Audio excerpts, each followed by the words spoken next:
సద్గురు సాయినాథ్ మహారాజ్కి జై, శ్రీ గురుదేవ దత్కి జై. ఈరోజు మన వీడియోలో పెద్దవాళ్ళని ఎలా గౌరవించాలి అనే విషయం మీద మనం రెండు మాటలు మాట్లాడుకుందాం. దానికి ముందుగా ఈ వీడియోని మొత్తం చూడండి. ఎక్కువ చేయట్లేదు, చాలా చిన్నగా చేస్తున్నాం అంతే కదా. నచ్చితే షేర్ చేయండి, లైక్ చేయండి, కామెంట్ చేయండి. మీ యొక్క అభిప్రాయాలు మాకు తెలిస్తే, అంటే విమర్శ కావచ్చు, అది ఇంకో పొగడ్త కావచ్చు, ఏదైనా సరే మీకు ఎలా అనిపించిందో నాకు తెలియాలి కదా.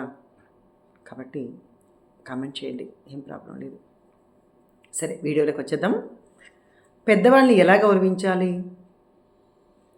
ఎంత బాగుందో ఈ మాట. చిన్నప్పుడు కూడా మన స్కూల్స్లో బోర్డులో సైడ్ చుట్టూ రాసి ఉంటారు, పెద్దలను గౌరవించవలను, ఆరోగ్యం మహాభాగ్యము, సంతోషమే సగం బలము, దేవుని కన్నా మిన్న ఏది లేదు. ఇట్లా చాలా విషయాలు మనం తెలుసుకున్నాం. అంటే రాస్తే మనం అనుకున్నాం ఏంటో రాస్తున్నారులే అని ఆ చదువుతో పాటు మనం దాన్ని ఆ వాక్యాలు నేర్చుకున్నాం, కానీ డీప్కి అయితే మనం వెళ్ళలేదు. పెద్దవాళ్ళని మనం ఎలా గౌరవించాలి అందరికీ తెలుసు, కానీ అట్లా గౌరవించలేని వాళ్ళ కోసం ఈ చిన్న వీడియో అన్నమాట. వాళ్ళకు తెలియదు పాపం, వాళ్ళకు కూడా కావాలని ఎవరు చేయరండి. ఏ పని కావాలని ఎవరైనా చేస్తామా? ఎవరు చేయరు. అది తెలిసి తెలియక చేసే పనులు.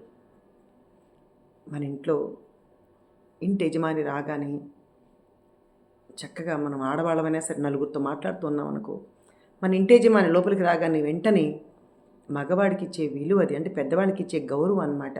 అంటే యజమాని మనల్ని పోషిస్తున్నాడు చక్కగా. పొద్దున్న లేస్తే మనం అతని కోసమే బతుకుతున్నాం కదా. మనం అంతా ఎలా ఉండాలి? అంత వాళ్ళు వచ్చేటప్పటికి అంత మర్యాద ఇచ్చి పుచ్చుకోవాలి. రాగానే వెంటనే మనము లోపలికి వెళ్ళి మంచినీళ్ళు తీసుకొచ్చి ఆయనకి ఏం కావాలనో, ఇంటి యజమాని మామ కావచ్చు, లేదంటే భర్త కావచ్చు, లేదంటే కొడుకు కావచ్చు, ఎవరైనా కావచ్చు, ఇంటికి పెద్ద ఎవరు వచ్చినా వాళ్ళకి మిగతా వీళ్ళ వయసులో పెద్దవాళ్ళైనా సరే, అయ్యో బయట నుంచి వచ్చాడు కదా బిడ్డ అని తల్లైనా తీసుకొని మంచినీళ్ళు ఇవ్వచ్చు, లేదంటే తండ్రికైనా మనం అలా చేయొచ్చు. మనకి అట్లా వెళ్ళి ఇవ్వగానే వాళ్ళకి ఎంత ఆనందం అయిపోతుందో, నా కోసం ఒక మనిషి ఇంత సేపు ఎదురు చూసిందా అనుకుంటామండి. మనకు కొత్తగా నాకు పరిచయం అయినారు రాము అని ఒక బాబు గుడివాళ్ళు. వాళ్ళ భార్య ఎంత గొప్పగా మంచి మాటలు చెప్పిందో. ఆయన వచ్చేదాకా నేను అసలు భోంచేయనమ్మా, ఆయన కోసం ఎదురు చూస్తూనే ఉంటాను, పొద్దునుంచి రాత్రి దాకా ఎప్పుడు వస్తాడని ఎదురు చూస్తూనే ఉంటాను, నాకెవరు ఫ్రెండ్స్ కూడా నాకు పెద్దగా లేరమ్మా అంటే వాళ్ళు కష్టపడేవాళ్ళు. చూడండి, ఆయన చాలా కష్టజీవి, బయటకి ఎంతో వర్క్ కోసం వెళ్తాడనమాట అతను. కానీ అంటే ఇక్కడ వర్క్ చేసేవాళ్ళ, పెద్ద ఆఫీసరా, ఇంకొకరని కాదు. ఆ విలువ ఇవ్వడానికి, ఇంట్లో మనిషికి ఆ వాల్యూస్ ఇవ్వడానికి మనకు అవేమీ అక్కర్లేదు. అంటే ఒక మనిషి మీద మనకు ఆ ప్రేమను తెలియచేస్తుందండి. ఆ మనిషి వచ్చేటప్పటికి మనకు ఆ మనిషి అనకంటే మనం పరిగెత్తి, ఇదిగో నీళ్ళు తాతావా, లేదంటే ఇదిగో స్నానం చేయండి, ఇదిగోండి ఏమైనా ఆకలిస్తుంది ఏమైనా పెట్టమంటారా, ఇట్లాంటి మనం అందరూ అడుగుతారు. ఎవరన్నా అడుక్కొని ఉంటారా? అందరూ చేస్తాం. కానీ చెయ్యని వాళ్ళు కూడా కొంతమంది మనకు ఉంటారు. ఎందుకంటే వాళ్ళ మనసులో ఏమనుకుంటారంటే, అయ్యో ఇంటికి రాక వేరే వాళ్ళు వచ్చారు కదా ఫ్రెండ్స్, వాళ్ళతో మాట్లాడదాంలే, తర్వాత ఏముంది ఇంట్లో మనిషే కదా అని అనుకుంటాం. కానీ ఇంట్లో మనిషికే ముందు మనం విలువ ఇవ్వాలి. ఫ్రెండ్స్ని కూర్చోండి కూర్చుంటారు, తప్పేం కాదు, వాళ్ళు కూర్చుంటారు. ఒక అరగంట కావాలంటే గంట అయినా వాళ్ళతో స్పెండ్ చేస్తాం. లేదంటే వాళ్ళకి మంచి నీళ్ళు ఇచ్చేస్తే ఆయన కూడా కావాలంటే ఇంటి యజమాని కూడా వచ్చి కూర్చొని వాళ్ళతో స్పెండ్ చేస్తారు. అవన్నీ మనకు తెలిసిన విషయాలే. కానీ ఒక్కొక్కసారి మనకు తెలిసి తెలియక మనం మిస్టేక్ చేస్తూ ఉంటాం. మనకు ఫ్రెండ్స్కే ఎక్కువ విలువ ఇవ్వాలి, పాప వాళ్ళు ఎక్కడ ఫీల్ అవుతారో అని వీళ్ళ బాధ, అంతే తప్ప ఇక్కడ ఇంటి యజమాని ఏదో అవమానించాలని వీళ్ళ ఉద్దేశం కాదు. కానీ అక్కడ వాళ్ళు ఎక్కడ ఫీల్ అవుతారో అని అనుకుంటారు. కానీ నేను ఇక్కడ ఏది చేసినా, ఏది మీకు చెప్పినా అది నేను పాటించే మీకు చెప్తున్నాను తప్ప పాటించుకుని నేను చెప్పనే ఒక మాట కూడా నేను చెప్పను. ఎందుకంటే దానికి అర్హత కూడా ఉండదు ఎవరికి. ఇట్లా మాటలు చెప్పేస్తున్నాను, అది నేను పాటించుకుని నాకు అర్హత, అది ఎట్లా పాటిస్తేనే నేను చెప్పేదానికి అర్హత వస్తుందన్నమాట.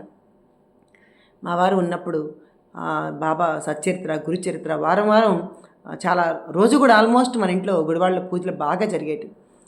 ఇంకా ఆయన కరెక్ట్‌గా వచ్చేటప్పటికి తలుపు తీసుకొని లోపలికి వచ్చేటప్పటికి ఇంట్లో ఒక 30, 40 మంది, 25 మంది దాకా పారాయణం చేస్తూ ఉంటారు. లేదంటే ఎవరైనా నాతో మాట్లాడుతూ ఉంటారు. నేను పారాయణం చేస్తూ ఉంటా ఒక్కొక్కసారి. అయినా సరే భగవంతుడి కన్నా గొప్ప కూడా మన ఇంటి యజమాని అని చెప్పాలన్నమాట నేను.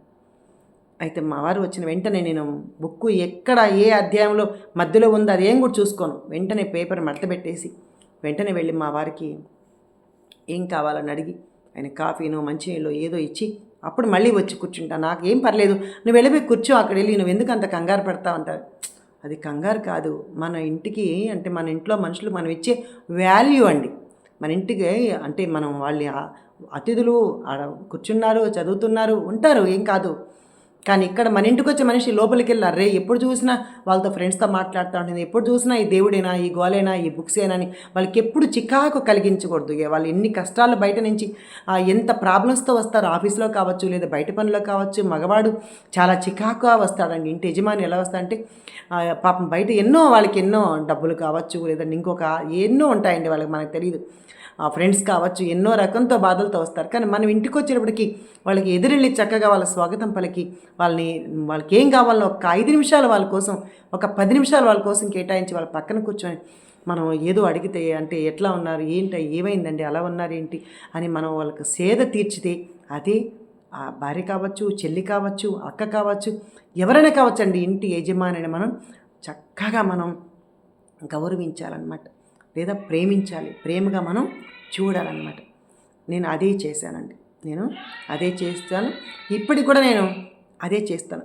నా పిల్లలు అన్నారనుకో ఏదైనా, అమ్మ ఈరోజు కాదులే అమ్మ అనుకో, వాళ్ళకి నచ్చ చెప్పే ప్రయత్నం చేయాలి మనం.